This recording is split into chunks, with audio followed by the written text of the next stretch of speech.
Welcome into the Hot Read podcast live here on Tuesday, March the 25th. I am your host, JT Ruhnke, writer and reporter here at the 440 Sports Podcast Network. You can follow me on Twitter at JT_Ruhnke. No Stoney today. He had some things to do, could not be here today, which is okay because we have a special guest today, none other than Drew Beatty of Iron City Film, as you all know him on Twitter, draft analyst for draftprofessor.com and Fantasy Trading Room, writer for Stadium Rant, and as you can tell by the picture behind the jersey behind him, also big Titans fan. Drew, you're one of the young guns in the draft community making a name for himself this cycle. How are you doing today? Doing pretty good. Glad to be here. It's an honor to be on here. Yeah, we're excited to have you. After talking ball in the chat for 2 to 3 weeks at this point, we might as well talk some ball live on a podcast today. And we got a special one for you guys because with Cam Ward more and more looking like he is going to be the number 1 overall pick for the Titans come April. It starts to move the conversation towards that second round of what they do, whether they go with a receiver, whether they go with an edge, whether they trade back. But ultimately, I think the discussion then, once we get to the second round, is going to be the Titans need to address either the wide receiver room or the edge room. And we're going to start off our conversation this week by talking about wide receivers, and excited to get into all of these guys who could potentially be top targets for the Titans come the day 2 of the draft. And so excited for this show, excited to have you all here. We are sponsored by ML Rose Craft Beer and Burgers, along with Sinkers Beverages. More on them later. And reminder, if you are watching us on Twitter or Facebook and want to join the conversation like Joe, Eddie, D. Good, Invade Games, do us a favor and head on over to the 440 Sports YouTube channel where you can join the conversation. Joe, real quick, wants to get our thoughts here, saying, quick question, has the trade value for number 1 ever been this high? And Joe, I don't think so. You talk about Cam Ward's pro day yesterday. A lot of high praise for the guy. And as much as I think it would be really funny for this to be an entire bit and for them to just display publicly that they are enamored with Cam Ward, it does seem like that is the truth, that Cam Ward is their guy, and it would take a monumental haul for the Titans to move off of him at 1.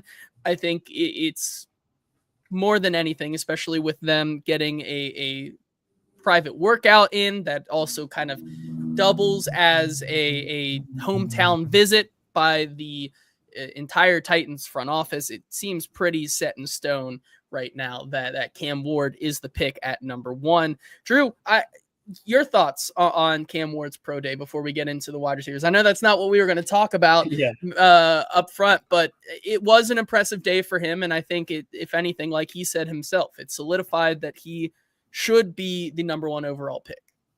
Yeah. I kind of feel the same way with throwing at pro days that I do with like guys that throw at the combine, where, I don't really put that much stock in it. It's fun. It's fun for the clips on social media. You get to see him do the 60-yard rolling left Zach Wilson throws. But at the end of the day, I think the tape kind of speaks for itself, and that's what I grade on specifically. Honestly, I think Restrepo was the most fun part of the discourse around him was the most fun part of the Miami pro day. Yeah, that is very much an interesting one that we are about to get into. But we do have to start at the top of the draft and talking about these. There's a lot of wide receivers in this draft that are interesting. I don't know if it truly is a set and forget kind of class like last year. I mean, last year we were just kind of spoiled with the amount of top end talent that went in the first and start of the second round. This year, it feels like we've kind of, when last year zigged, we're zagging back towards where we were 2 years ago with a class full of guys like Quentin Johnson, Jordan Addison, Jackson Smith and Jigba, Zay Flowers, Rashee Rice. A lot of guys who there are things to like about them, but they weren't by any means, top prospects in this draft class. And I think that's kind of the same with this class, it's not as strong as classes previously. It's hard to live up to what the wide receiver class last year was, but I do think it's more of a pick your flavor type of class. You know, there are a lot of different guys who do different things well, but maybe not a lot at the top who are the complete package. Would you agree with that? Yeah, I think so. I was kind of surprised. This is good timing, actually. I like just finished the bulk of my receiver deep dive. Still some guys I have left to hit, but I think I've gotten the majority of it done. And I did not really enjoy watching this receiver class. I think it's a lot of role players. But I'm going to have more in like my top 50 and top 100 than I thought. I think my grading scale liked them a lot more than I enjoyed watching the tape. I think there's some quality pieces in there, but I agree that I don't think there's really like the neighbors, the Marvin Harrison Juniors, like the true like wide receiver one guys. Yeah, and the three guys that I think we know won't be there before the 35th overall pick for the Titans. I really think there's only three of them that I'm pretty confident won't be there.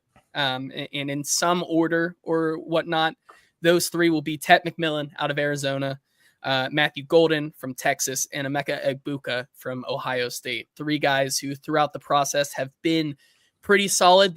We haven't seen the media either get too high on them or too low on them, because I think the media and the teams agree that on their boards, these are a couple of the top three guys. Now, what order they go in, I think Tet McMillan, I'm on the opinion that Tet McMillan is one of those guys who could go anywhere in the first. I think that's going to be one of the most interesting ones to watch in that first round. But ultimately, I don't see a world where any three of those guys are available at 35.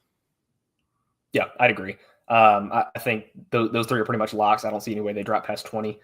Yeah, I think the interesting conversation continues to be around Luther Burden. I know we've talked about that, ad nauseum. Every Titans content person that has surrounded that discussion. But he's still, nothing has changed for me. He's still my wide receiver one. I think the slip, obviously there's some character concerns. I still haven't been able to find anything concrete on those. But I think talent wise, and just off of the tape, I think he's still remained the number one guy for me. Yeah, and he's up there as well in kind of no man's land between those top three and the guys who may end up being there at 2.35, which is guys like Jack Besh, Alec, Manor, Jaden Higgins, Savon Williams. Those guys could definitely be there. But then Luther Burden falls in this weird range, this category of the talent is there on some of the tape. Maybe there's a lot of factors. It feels like he's a little bit in the same range of a guy like Xavier Legette last year, where it feels like maybe not the same player, but the same concerns. There was a bunch of different concerns coming from all different areas of his game that outside of the tape made you say, maybe this is a guy that we can't afford. We can't afford to take. Luther Burden is one of those guys where the 2023 tape is so electric that you come into the year 2024 thinking that this guy has a real shot to be this dominant player, a top 5 draft pick in this class. You see the offense change at Missouri. You see him being used in a little bit of a different way, which affects the tape. Doesn't have as much electric tape as maybe he did in 2023. And then you bring on some of these things that we've heard over the past couple of weeks about him in meetings and the character that he is and whatnot. And I think that is something that I think is really important when looking at these guys. And so from a scout, this is from a Substack that I'm blanking on his name. I'll come back to it, but there have been issues about Luther Burden that have been raised through the draft process. And I'll read this quote here. It says, "He's a 5-star. They kiss his ass for 3 years just to keep them there," another scout said. "The girlfriend is his manager. The mom is a problem, but he's a good player on Saturday, and he's very ordinary Monday through Friday. That's an area he's really going to have to improve. I thought his tape from 2023 was better than 2024, but I also thought the quarterback play was a little better a year ago. If you take him, you're gritting your teeth that you're going to have a Sunday player who isn't going to add much to your team the other 5 or 6 days of the week. He's a shaky first rounder and a little more of a second rounder because you can't get anybody to really sign off on a clean bill of health as far as the personality and the intangibles. And I think that's what it lines up with what I've heard when talking to many different coaches around the league, both at the Combine and at the Senior Bowl. Luther Burden's character is a little bit of a concern, and it's not just like he's going, and with some of these wide receivers that is always going to happen. However, I do think that there's a legitimate thing when talking about these wide receivers and talking about wide receivers in general, that as they can be as good as they want to be on Sundays, but having no impact in the locker room, being able to mesh with your teammates. We've seen that time and time again, how much of a headache that becomes with some of these teams in the locker room. And I think that's where you really have to weigh the tape versus the player, the personality. But like you said, you seem to have him pretty high and the number one overall from a tape standpoint. And so if I had to ask you, like, if he's there at 35 and you're making the decision, that's a no. Like, you take Cam Ward in the first, you're at 35 and Luther Burden is there, considering everything you know about the personality and the player, are you taking him there? 99% of me wants to say yes. I think the one contingent is just that he wants, if a first round talent at edge, like the conversation to me has always been, what do you do if James Pierce and Luther Burden both fall? Both guys with character concerns who should be first round talents. I think that's a guy like that falling is the only way I don't take Burden. But if the board falls how I expect it to, I think Luther Burden would be like, that's a card you sprint up even with the concerns. Yeah. I mean, that's something that the Philadelphia Eagles have become very, very known with, not really glancing at the character concerns.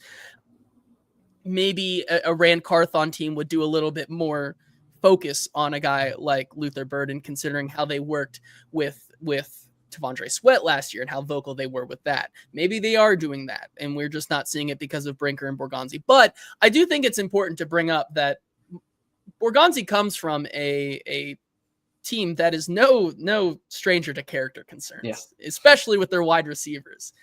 Trading for a guy like Kadarius Toney that is a character concern, signing Juju Smith-Schuster after he fizzles out in Pittsburgh and fizzles out in Pittsburgh, and you're trying to revitalize that guy after the whole TikTokify situation and the character concerns off the field. Rashee Rice, taking him in the second last 2 years ago, and his character concerns off the field. That is not an issue that it seems the Chiefs front office and the guys in that building had. And so Tyreek Hill, as well, as Joe says right there, Tyreek Hill, dealing with him for 7 years. Like, I do think that's a legitimate question. And so I think I'm with you. Based on the tape, based on the talent, I think if he's at 35, we've heard from Mike Borgonzi and Brian Callahan and all these guys. If there's a good player, we're not going to pass him up. We're going to take him, even though we may need draft picks down the line here. And so I'm with you. I think Luther Burden deserves, from a talent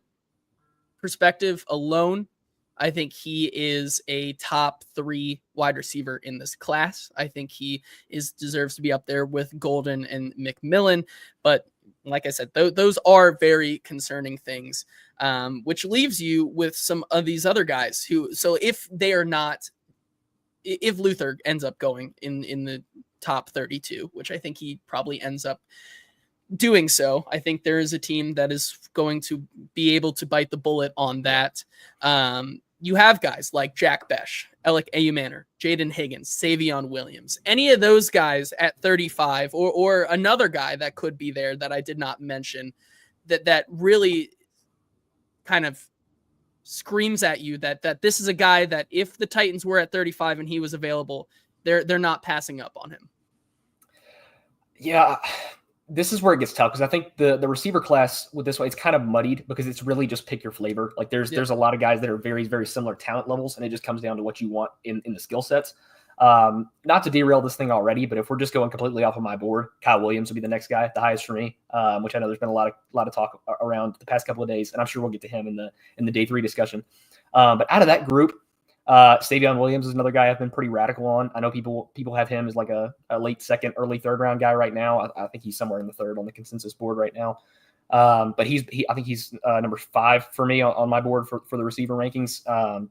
He's my favorite out of those. I like Manor a lot. I think he's probably the most realistic option at 35. I don't think the league is nearly as high on Kyle Williams or Savon as I am. But out of that group, Manor would probably be my choice. And I think he's probably the guy that most deserves a look over edge if you're going to go that route. Yeah, that's a perfect segue into talking. I did want to bring him up. He's a guy that seemingly has gone under the radar this entire draft process. We were hoping to get a look at him at the Senior Bowl. He ended up not being there, deciding to opt out that week. He has the frame, for a guy that you're looking, because realistically, in a perfect world, you want Calvin Ridley as your Z and you want an X in a slot around him. In a perfect world, if I would say that it's a no-brainer at 35 for Alec Manor. But the speed and explosiveness for a guy that is on the outside like that at his size is a big question for me. And I think that's why he does get a little knocked there in the second round. Manor is a guy I think that could still be on their radar for sure as a bona fide X, but would you say that he has enough speed and explosiveness off the line of scrimmage for him to compete and be able to separate at the next level? I think that's one of the biggest things for me that I think still comes into question. Yeah, I think so for me. And that's been another real problem with this receiver class is just a major lack of true X receivers, guys that can translate directly into that role at the next level. And I know people like to throw like Higgins and Tet McMillan into that role, and I don't necessarily see them that way. I think Manor is one of the very few that I do because he has the separation ability. And I think he's one of the few bigger guys in this class that have the long speed to kind of vertically separate and get over boundary guys in the NFL. And Manor ran faster than I thought he would at the combine, and I was expecting him to run pretty well. But I think the tape everybody goes to is the 2023 Colorado game when he had like 300 and something yards on Travis Hunter. And I think you see like the release packages he gets off the line of scrimmage, his footwork against press coverage, and just the separation ability at 6'2", I think he is like 6'2", 210, somewhere around there. Is really kind of rare for his size. And guys, I'd like to see him he's kind of the inverse of what you see with a lot of the other big body guys in this class. I'd like to see him be more consistent with physicality at the catch point. I think he does a good job of playing basketball a lot, to use Stoney's term on here, to kind of box guys out with that frame. He does a good job of that. Sometimes he flashes it, but I don't think he's quite as consistent as you'd like him to be. There's some hands issues here and there, which I think if you're going to take a shot on an issue, hands issue is a good one too, because it's easy to fix. But I think the movement skills and the separation ability, his size is pretty rare. And that's probably the reason I feel comfortable reaching on him at 35, even if it doesn't really feel that way to me. Yeah, he has the frame that is tough to tackle, as Joe says here. 6'1", 206, probably one of the bigger bodied X receivers that you're going to get in this class. I think I'm with you as well. Assuming, you talk about Jaden Higgins. I think if you had the choice between the two, even if you were to trade back and both of them were still there, maybe in the mid 40s, you're taking Manor over Jaden Higgins there. Yeah, I am. I think Higgins I've got some concerns with him against press man coverage. And I think it's weird because on the intermediate level, I think he's a much twitchier athlete on first look compared to Manor. But as far as straight line and long speed goes, I don't think he vertically separates as well as Manor does. Which is weird because you watch him and he looks a lot more twitchy. But that's my main concerns with Higgins. Yeah, I think I'm with you there. And offering up what Joe says here, he's a savant, went to Stanford because he's smart. I've heard nothing but good things about him in the the meetings he's had. I think that's where you get into the concerns with him.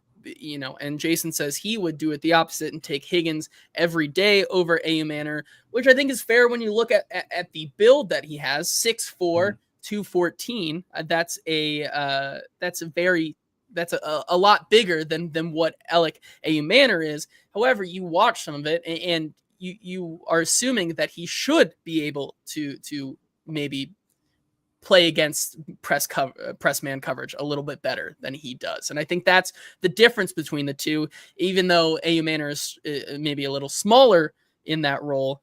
I do think that he plays a lot more physical than his size allows him to. We can look at some of these other comments here as well. Yep. Joe also saying that Joe cooked Travis Hunter in that 2023 game here. He also says he's tough to tackle. Jake also in the comments saying Stoney looks different. If you guys are just joining us here today, this is Drew Beatty, Iron City Film, talking wide receivers with us here. Zedine brings up an interesting point. He says he just reminds me too much of Treylon Burks, which I don't know if I agree with that one. I don't know if I agree with that one, mostly because what you're looking for in Alec Manor is not exactly the yards after the catch. Like, that's not what he's known for. I think you're looking down the field to get that separation and play immediately off the line of scrimmage. I think he plays with that ability maybe a little bit better than Treylon Burks does, at least right now in his career. What he does, what they do with Treylon Burks is going to be very, very interesting. Easton saying Tennessee Titans wide receiver 2, Treylon Burks and Bryce Oliver as well. But I do think that brings up, they could go the X route, moving Calvin Ridley to the Z, but that still brings up the question. They need a slot receiver. They don't have one really on the roster right now, unless you're considering Treylon Burks to be your big slot going into next season, which has kind of already failed. And I don't think you're going to be using Jaquan Jackson in that role. I don't think you really have anybody else in that room right now. So out of all the players that you could potentially end up selecting, I think they go with a different type of receiver, and they go for one of these smaller slot guys to fit that immediate need, where they could potentially get away with Calvin Ridley, Bryce Oliver on the outside, and have a couple of these guys on the inside making a big time addition. Jack Besh is the one, though, I do think can play literally anywhere. I think he is one. Before we move on to some of these other late, we talk about Savon Williams and then talk about some of these other guys who may be in round 3. Jack Besh, like, when you're just thinking of him, you don't think he's as tall as and big as he is. And then when you get to really look at him in person, you're like, oh no, this guy can play on the outside, he's whenever he wants. 6'2", 214.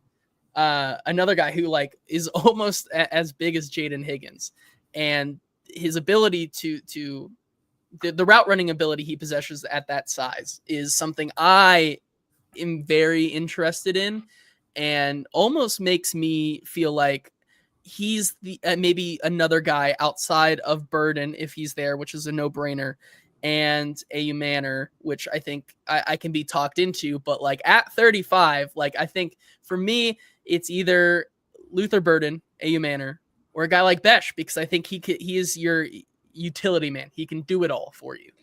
Yeah, I think Besh is another. For some reason, I feel like I'm taking crazy pills when it comes to this receiver class, because I feel like draft Twitter and draft media in general has kind of almost flipped what every receiver should be. They body type guys in the wrong spots a lot of times, and I feel like Jack Besh is kind of a victim of that, because people have just automatically plugged in Jack Besh as this power slot guy who can't separate. And I think Besh, he's shown more than enough to play on the outside. I think he'd be a good power slot, but I think he's shown more than enough to stay on the outside. I think he can play X or Z. I think he's a much better separator than people give him credit for. He dusts press man. They were not able to lay a hand on him in press man all year. And they didn't do it the Senior Bowl either. He had an awesome Senior Bowl week. And I think, he's one of the more dominant guys at the catch point in this class too. For me, I think the athletic limitations are a little bit too, and I'm somebody who is I am very, very high on athletic traits. I'm a ceiling upside guy. That's why I love Savon Williams so much. So I'm probably not an unbiased source right there. But I think Besh gets kind of discredited in a lot of ways. He's a very good separator. I think he's the complete, well-rounded package at receiver. I just don't know that he's quite the athlete that I would want for a guy at 35. Yeah, I think there's a lot of different things that make Besh intriguing. And so I see him working, though, in a Callahan offense. I could see this entire staff falling in love with a guy like Jack Besh. And that's something we've danced around here for a while. But you see what he was able to do in the Senior Bowl game and all week. You feel like this is a guy who maybe a little bit better version of a Xavier Restrepo. This dude can play. and you feel a little bit better about the athletic ability and what he can do based on his testing in that role. Now, you do bring up another guy, his teammate, Savon Williams, who I think is another very interesting guy here, for potentially a trade down into the mid 40s or 50s that the Titans could look at. Savon Williams, I think, is one of the biggest boom bust players in this draft class. It just, very, very new still to the position. This TCU offense did him no favors by having him play so many different positions, and the quarterback play also did not help him as much. But I do think there's still, if Besh was able to succeed, you look at a guy like Savon and wonder why, those excuses are being made for Savon when they didn't exactly need to be made for Jack Besh. And so my question to you is basically try to sell me on Savon and why the upside can work at the next level. Yeah, I think with Savon, he suffers from a ton of the same things that Luther Burden did in 2025. You have an offense that has this elite weapon at receiver, and they like short circuit and don't know how to use them. And their first thought just went to make this guy a wildcat quarterback and a decoy, and have him only run swing screens 85% of the time. And the quarterback play was probably even less ideal than Missouri's was. Which, like we said, that didn't really stop Jack Besh, but you watch it, it was rough. Yeah. But with Savon, you have to sift through a lot of tape to get his actual receiver reps, but it's a lot of good when you watch him play receiver. I think, like you said, 6'4", 220, I think was somewhere around where he measured in. He's a massive frame, and some of the best, if not the best, movement skills I've ever seen at that size. He's incredibly fluid, incredibly explosive, background at running back, so he moves very, very, very well. And the after the catch skills like that, you see that translate. I mean, he's unreal after the catch. I can see why they tried to use him so much as a gadget player, but I think honestly he's just better as an X receiver. I think he was awesome off the line of scrimmage. He never struggled with press man.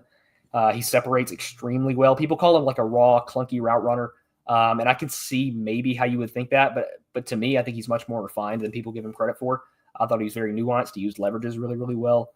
And then you look at him at like contested catch situations. I think, not that I'm like a PFF stat guy, but it was like an 88% contested catch rate in 24 or 23, whatever it was. It was unreal.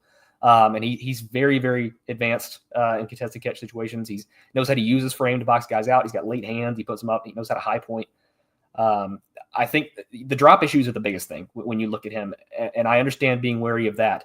But when you look at how good he is at the catch point and how strong his hands are there, I think it's pretty clear the drops are like mental and focus related issues rather than, I think people see the same uniform and they go to Quentin Johnston pretty fast.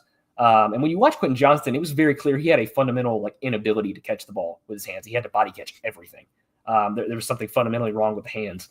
And Savon very clearly, like I said, doesn't have that in the contested catch situations. He's very good with his hands. So I think if you can just kind of reel in the mental and the focus drop issues, which again, I think is an easy fix, you got a pretty well-rounded receiver that if you actually let him play receiver rather than what TCU did, is a guy that might have the highest ceiling in this whole class. Yeah, he's going to be the biggest wild card, I think, in this entire second or third round. And so it'll all be about positioning for the Titans, at least, in where if they do end up not trading out of that pick, what do they value more? Maybe one of these guys versus, like you said earlier, an edge rusher that falls here. Or if they do trade back, then they have to start playing the board. And I think when you're talking about trading back into maybe the mid 40s or 50s, you're looking at all these guys, Jack Besh and Manor, Savon Williams. All three of those guys, I think, are very interesting targets for the Titans. Yeah. And I think we can get into some of these other guys here in a second that I think have a chance to join that conversation in the mid 40s and 50s. Jake Robertson here in the chat says Besh throws hands like Tyson Fury at the line of scrimmage when playing through press man. Something that you just look at him sometimes and you don't think that that's exactly what he would be known for, but this is a dude who's not going to back down from press coverage. He's so stocky. And exactly. And I think that's a plus for him, especially at the next level. Joe saying Savon is a good gamble. That quarterback was terrible. Savon was open so deep. He was open deep so often. And then Z-Dean also saying it'll be really interesting to see with Borgonzi if smaller, speedy wide receiver was a front office thing or an Andy Reid thing. I do think that is an interesting one to look out for this one, because also where Chad Brinker and Mike Borgonzi are coming from, I think that will give us a little bit more insight into what they think, coming from that Green Bay system that rarely used second-round picks on wide receivers, and how Kansas City used their second-round picks on wide receivers. It'll make for an interesting second night of the draft. Joe says thoughts on a high-level tight end at 35 like Loveland. Considering their needs at other positions first of all, I don't know if Colston Loveland will be there. I have a hard time believing he gets past 22 or 23, wherever the Chargers are. Personally, just, with Jim Harbaugh's connection there, I have a hard time believing that he gets past there. However, I will say, the Titans are very much, I think, interested in a wide receiver. Maybe if they were to trade back, you're looking at a third-round tight end. We saw them have a 30 visit with Terrence Ferguson out of Oregon today. I think that's a really interesting maybe a pick that they could go with there. Elijah Arroyo, matching him up with Cam Ward, I think is another one that would be really, really fun, especially for this upcoming year. However, I think at 2 or in the second round, whether you stick at 35 or you trade back to the mid 40s, 50s, I could see Arroyo maybe there in the mid 40s or 50s, but I don't think I'm taking any other tight end considering their needs. In the mid 40s or 50s for me personally. I don't know about you and how you feel about the tight end class. Yeah, I agree. Tight end class as a whole, I don't think I'm quite as high on, but Arroyo and Ferguson, the two guys you mentioned, are two guys that I absolutely love. Just based on Arroyo's tape, he's a borderline top 50 guy for me. I think he's awesome. I think he's another guy that's pretty underrated, but I don't see how you can justify it with the needs the Titans have. I don't know how you can justify that in the top 100 picks with how bad those knees are. The medical history is terrifying with Elijah Arroyo, and he suffered another one in Mobile, which is why he didn't test. It just is too big of a risk. But based on the tape, he's such an awesome player, and obviously the connection with Cam Ward, it'd be an awesome fit, but I just don't see how realistic it is with how terrifying that injury history is. Yeah, no, I agree with you as well. The injuries are a concern with him there. I think we can move on to some of the more interesting guys, the guys who, Z-Dean said, Chris Sims had very high, guys who we've talked about a lot on this channel already, and the hype train is starting to build for them. It's leaving the station for these guys. And is it just people finally getting around to these guys who we've been talking about for a long time, or is this national media catching up to where these boards actually are? I think that's a really interesting conversation. Before we get into that, have to thank our lovely sponsor, ML Rose Craft Beer and Burger, 7 locations in the greater Nashville area, including Capitol View, Franklin, Gallatin, Melrose 8th Avenue, Mount Juliet, Sylvan Park, and coming soon to East Nashville in Inglewood. Simply the best selection of craft beer, craft burgers and beer, 25 beers on tap, and a menu that is so good. Have to check them out. Find a location near you at mlrose.com. And then we're also sponsored by Sinkers Beverages, a 4-time Best of Nashville Liquor Store of the Year. For good reason, they simply have the best selection of beer, wine, and spirits in the East Nashville area. Look them up on Instagram, Twitter, wherever you get your social media, at SinkersBev, and join their in-crowd when you go over and try out their insane selection. Thank you to ML Rose and Sinkers Beverages for sponsoring the show. Here we go. So, Kyle Williams and Jaylen Null, some of the most interesting guys in this class, because I think there's a real possibility that they could, as we've seen with guys like Chris Sims, who really grinds the tape, is very, very well connected. We've heard a lot of buzz about teams maybe being higher on Kyle Williams and Jaylen Null than even the media was, even consensus boards. I think there's a real conversation to be had here where guys like Jaylen Null, and on the consensus board at 73 and Kyle Williams at 135 should both be in the top 70.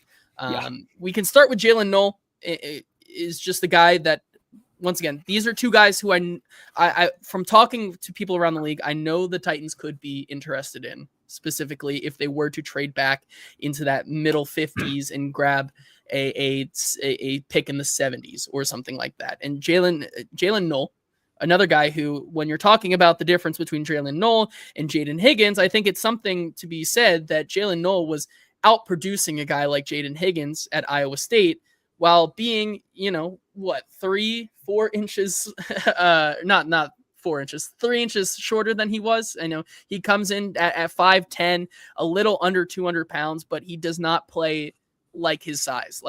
This guy, his catch range and radius is insane.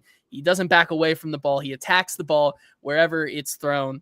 This is a guy who's not afraid to go up and get the ball. I think he can play both on the outside. I think is a small guy who can play on the outside. I think he play on the inside. I think he brings the versatility. You especially look at what he did at the Senior Bowl, was super impressive. And he's a guy that I think, he is a playmaker when you get the ball in his hands, no matter where it is on the field. And I think that is really what this team might be looking for in a year one with Cam Ward. And he's a guy that I absolutely love. Your thoughts on the Iowa State prospect?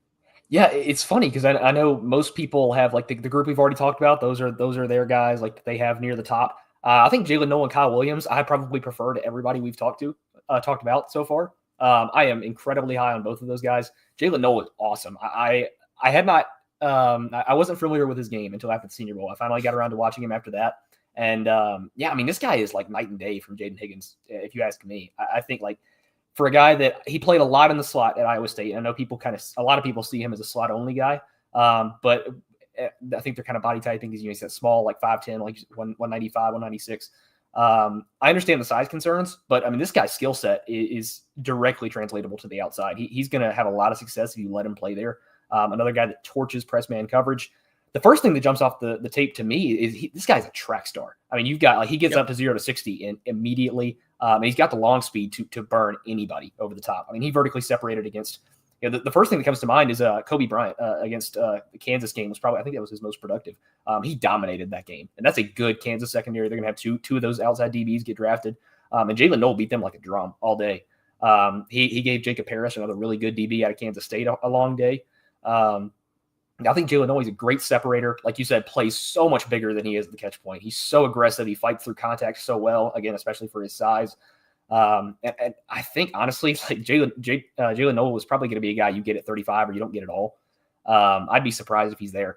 And that's exactly what I said when we were talking about the hype train for him. I think this is a lot of teams, the media finding out that teams are a lot higher on a guy like Jaylen Null.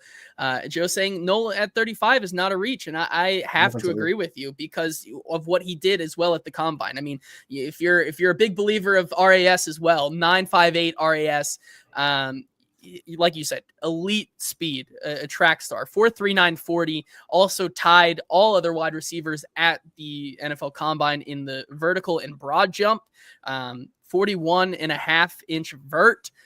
This is a guy that plays way outside of his 5'10", 194 build. And he's a guy that I think if the pick were really a guy like Jaylen Null and Kyle Williams, much like it was to T'Vondre Sweat last year, this is a pick where I think the panic starts to set in very, very early for a lot of Titans fans. And it's a lot of us trying to convince people that this was a really good pick because even though he may be lower on the consensus boards, I don't think he's as low on actual teams boards. And I think he's one of those guys that is going to continue to rise.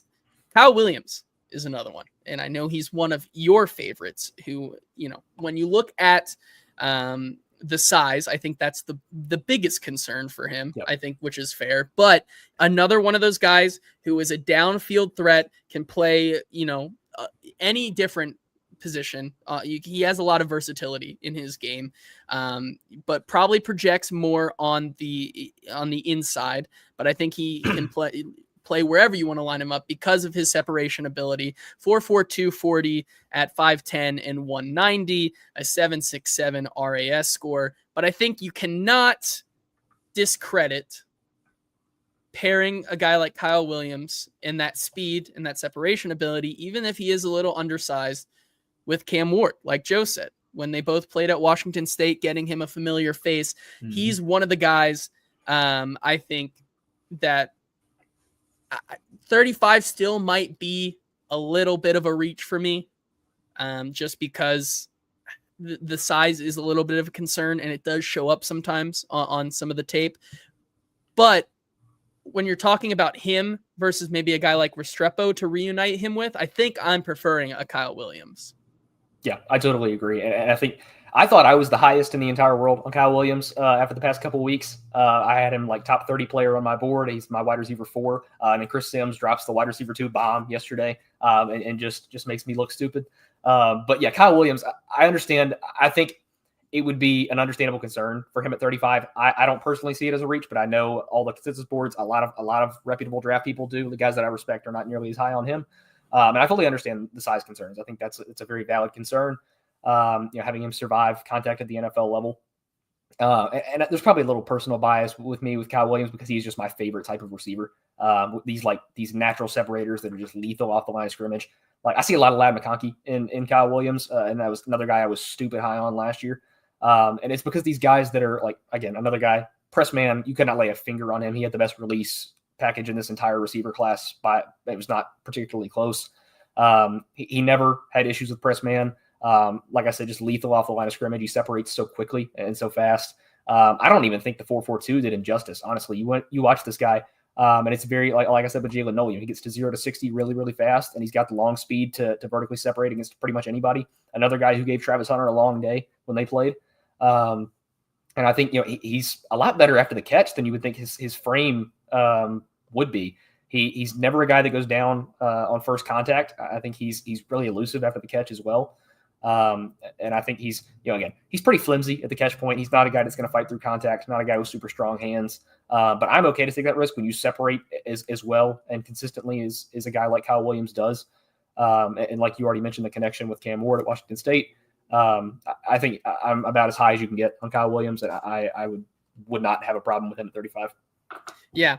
That's one where I think you'd have to lead the charge there. I think you'd have some backup with a Jaylen Null at 35. You may be on an island, but I do like the game that he is, especially if you trade back. Like these are the type of guys who I think you can really find value in that are going to be available because of size concerns at mid 50s or with that 3rd round pick.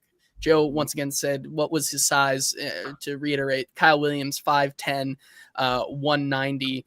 He compares to another guy that the Titans could potentially bring in here, as Insp Callahan says, late to the party. How do you guys feel about Higgins, Iowa State at 35?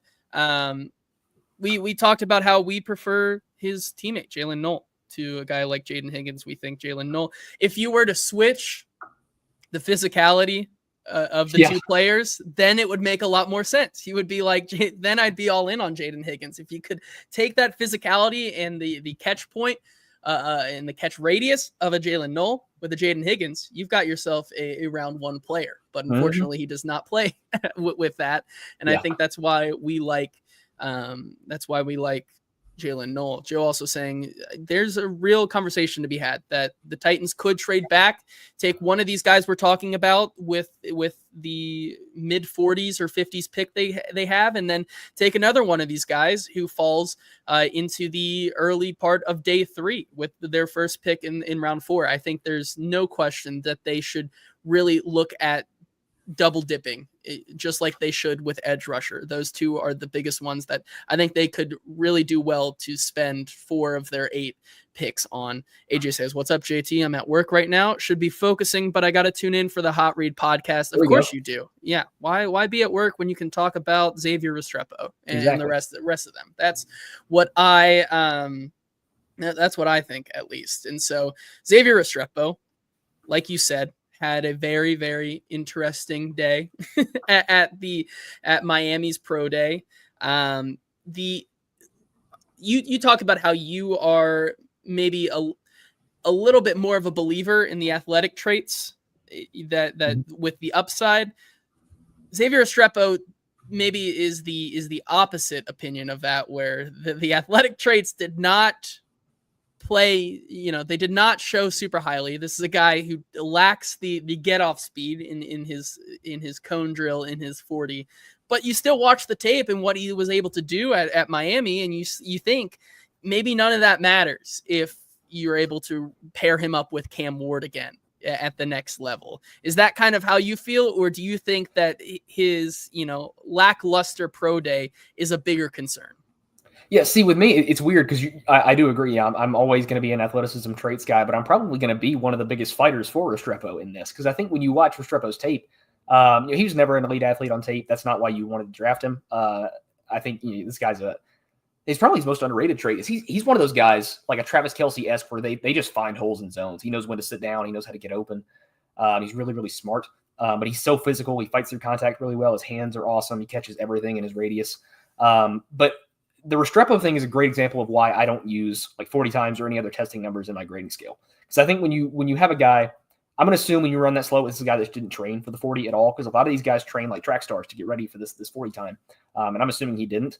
Because when you watch him, like, is he fast? No, he's not a 4.4 guy, but he's also not a 4.8 guy. If you're taking him like into day 3 or off your draft board completely because he ran a 4.8, I think that's a little bit short-sighted. Because when you watch him on tape, I think he's a 4.6-ish guy, which, not great. But again, I don't think you're drafting him to be, a vertical separator, a guy that's gonna take the top off the defense. This was always going to be like a power slot, quick, move the chains kind of guy. So probably not a guy I take a shot on early. But if this makes him fall, to like the top of the 4th or like maybe that 120 pick, I think that's a real conversation you have. Yeah, I mean, I think there's a very real possibility that some of these teams may take him, lower him because of maybe their emphasis on some of these athletic traits. When you talk about a guy who's 5'9", 209 power slot, maybe has but doesn't have that long speed, 4.8, 340 yesterday at Miami's pro day. But, like you said, he's still able to somehow find the zone, and it really worked for that Miami offense, and it probably could work for the Titans and Cam Ward in year 1, getting him some of that, maybe that familiarity. And so those are the guys who I think in that, maybe that mid tier, I think between, that second round and then this middle of the day 2, those are guys to watch for sure. Couple things, because I know we had some questions about him. Guy like Trey Harris and Isaiah Bond are just for me. You look at Isaiah Bond, first of all, the character concerns. Once again, another speedster. I think I liken him to like a Jalen Hyatt, a guy who maybe is a one-trick pony in that vein of type player. Talk about a guy like Trey Harris. When's the last time you really saw an Ole Miss product work out at the next level? Yeah. So those are guys who I would not be a fan of the Titans really taking a long, hard look at. But then you also have Jalen Royals. And I think Joe asked about Jalen Royals, as well as injuries as well. That's a big time thing. Jalen Royals, a guy who maybe transcends some of that injuries. I know he was playing about 80% at the Senior Bowl, but still was able to look good, even though he was injured, 80% healthy at the Senior Bowl. He's a guy who I think deserves some of the conversation, but maybe lacks maybe putting it all together like some of these other guys have.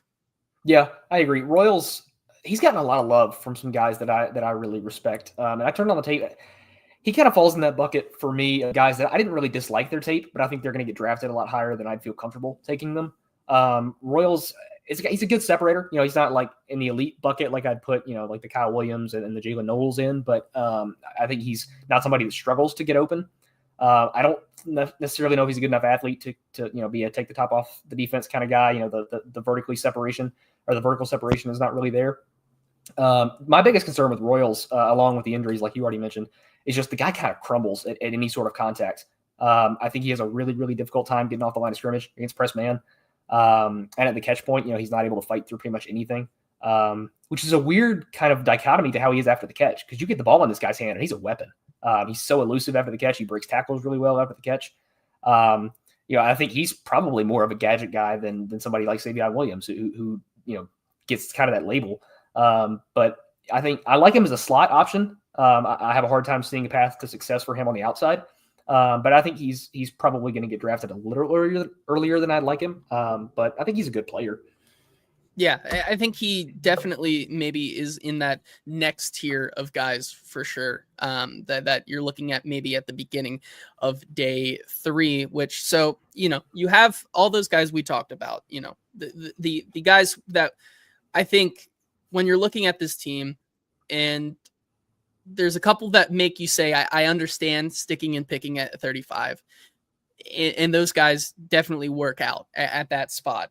You have the guys maybe more so like Savon Williams, a Kyle Williams, a Restrepo that you trade back down and you gather some picks and you still take them within the top 100 and you're feeling pretty good. If you can trade down and maybe still get a Jaylen Null or an AU Manor or a Jack Besh or someone like that, I think you're really loving life. And that's just one piece of the puzzle to me, because like I've said on this show, and I think is a common theme if you're following where Mike Borgonzi and Chad Brinker have been in their careers, this is a team I think this year that is definitely going to look at double dipping at the wide receiver position. And some of the guys, I think, as we can wrap up the show here, that I do want to mention as day 3 options, Ty Felton is another guy that I really do like. I think he has the speed to play at the next level instantly. And I like a lot of his game and what we saw from him at the Senior Bowl. Pat Bryant is one that is, I think it, like you said, it shrugs. You can either go one way or another, but I think his catching ability and his catch radius is something that, if you're looking for a wide receiver 5 year 1, a guy who has shown that his best trait is for him to catch the ball and he's going to secure it, I think that's worthy of something that you could use in the slot for this team. Ricky White is another guy who just absolutely blazed in his 40 time either today or yesterday at his pro day. 4.44, somewhere around somewhere around there. 4.4 or sub 4.4 is where he was. And then Jaylen Lane, another guy who I think, he was a guy at the Senior Bowl who made some plays and I think is worth keeping an eye on. We're not going to talk about Isaac Tesla because we don't talk about Isaac Tesla. They don't like him. We don't like Isaac Tesla. They're not taking him. They're definitely not even considering a guy like him. Any of those guys stand out to you on day 3, or another guy that you have your eye on that maybe they could look at with pick 120 with one of their 5th round picks, something like that? Yeah. I think probably my favorite, Ty Felton's the highest out of that group, but I think he's another guy that's going to go kind of higher than I'd like to take him. Felton's an interesting one because I feel like at the beginning of the year, he looked like the player that everybody's talking about. I think he was a good, twitchy separator. I thought, he was a good route runner, sharp out of his breaks. But then you get to the end of the year, and I know he had an injury midseason, but I think it was a concussion. But then the Oregon game is one that sticks out to me. You compare and contrast the Oregon and the USC game, for example. He looks like a completely different player. It's all the explosion and snappiness had just been kind of sucked out of him. He looked very, very, sluggish almost in those games. The kind of bipolarness of that tape kind of scares me a little bit. But I think if you're getting the early version that we saw of Ty Felton in the season, I think he's a good separator. I think he's solid enough at the catch point for how well he runs routes. Jaylen Lane is the other guy that really sticks out to me. I know our guy Easton's brought him up a couple of times. He calls him the Malik Washington of this draft cycle, which I think is an interesting comparison. I think he's going to fall further than people think he will. I have him an early day 3 grade. I really like this guy. He's might be one of the most explosive receivers in this whole draft class. I mean, this guy just flies. I think he's pretty raw overall. I'd like to see him get some more polish as a separator. I think he tends to round his breaks sometimes on his routes. But he's got the explosion. He's got the speed to vertically separate. He's a great athlete. I think he's a 4.39 guy at the combine. He ran really fast. But the biggest problem with him is his hands. I mean, they are disastrous. He can't catch things open or contested. He had one of the worst contested catch percentages of any receiver I ever watched. And it shows up on tape. The guy, he can't fight through contact at all. The hands, he's got focus drop issues in space as well as not being able to catch it in contested situations. But again, like we've said, I think that's something you can teach. So if you're going to take a shot on a guy that late, getting the guy who's that explosive that late in the draft is a pretty good bet. I think you can get him on the jugs machine and fix some of that. Yeah, and so that's a couple of the guys who I think both of us have our eyes on, as along with many other teams. Joe says he likes Will Shepherd as a UDFA and says any punt returners at wide receiver. Here's one. I'll take another Colorado receiver that I think is a better punt returner, which is LeJontay Wester.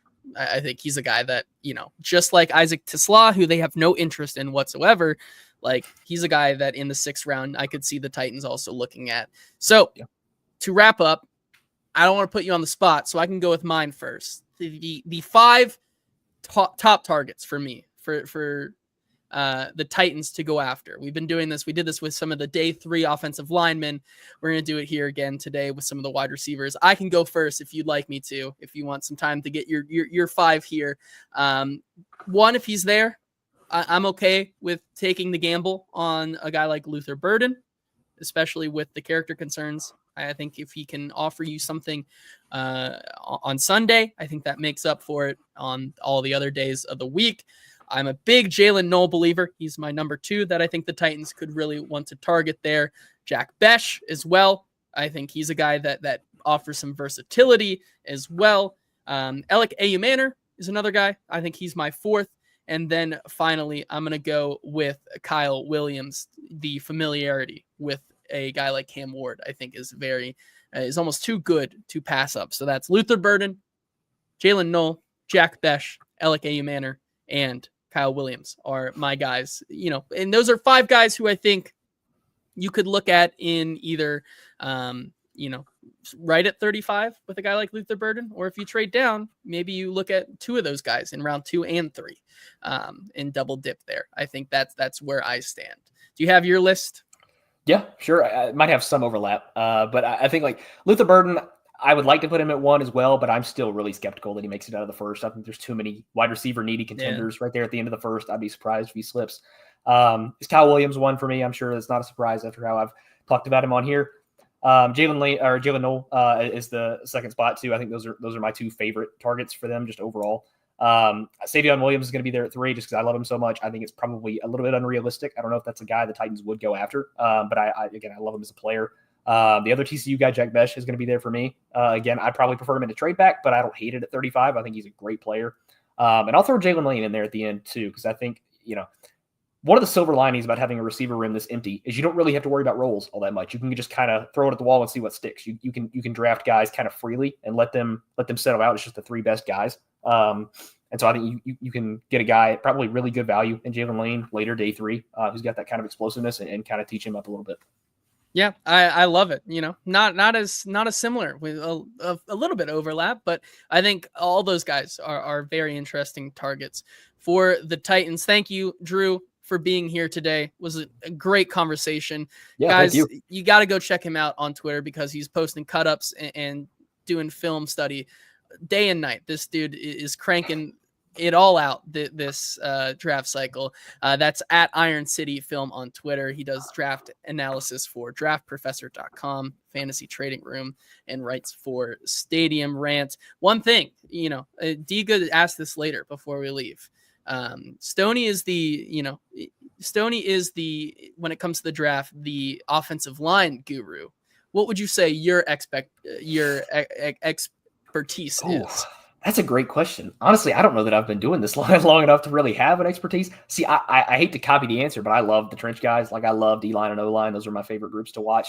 I'd like to think of myself as a quarterback guy too. I love watching quarterbacks. I think that's one of the places I'm more confident in. But I'd probably stick with one of those 2, either trenches or quarterback.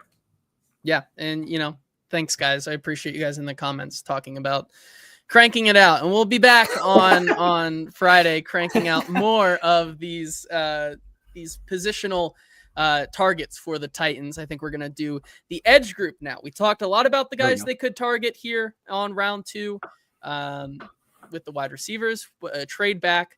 But now it's time to talk about the guys they could potentially target at 35 at the edge position. And if they were to trade back and those guys, and that'll be back with Stoney. Thank you, Drew, for being here once again. This has been the Hot Read Podcast. And until Friday, we will talk to you then. Have a good week.